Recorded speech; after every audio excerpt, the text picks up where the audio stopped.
Kalian lihat darah menderas keluar dari jarum pasdu itu ya.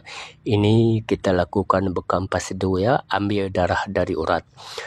Pelanggan kita ini dia punya permasalahan sakit gout ya. Kita ambil dari urat kaki sebelah kanan dia ya.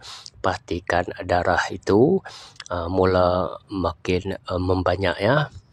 Cuma di video ini kita ambil ganding-gandingkan videonya ya, cuma kita potong-potong dan ganding-gandingkan, karena kalau kita mau ambil dari awal permulaan sampai selesai mengambil masa juga ya. Saya ingat kita bawah 15 minit begitu lama video ini, cuma oleh kerana kita potong-potong dan sambung menyebabkan videonya dipendekkan ya. Perhatikan walaupun di pertengahan video ini pun masih juga menitis dengan deras darahnya ya. Perhatikan darah banyak di plastik itu sudah melebihi setengah plastik ya. Perhatikan sudah mau melebihi setengah plastik, masih juga menderas.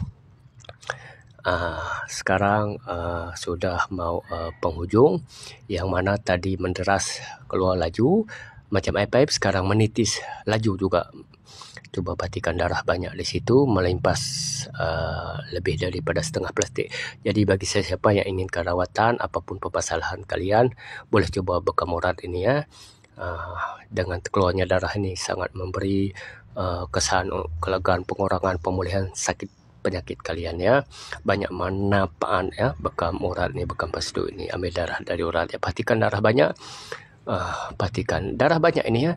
Oleh kerana darah banyak kita buka itu, cuma di video ini kita tidak tunjuk. Perhatikan kita sudah buka, kita ikat. Perhatikan yang besar sana itu kita sudah ikat, yang ini ya. Lepas itu yang kecil itu sisa dia, yang mana masih menitis ya. Oleh itu kita sediakan lagi satu plastik.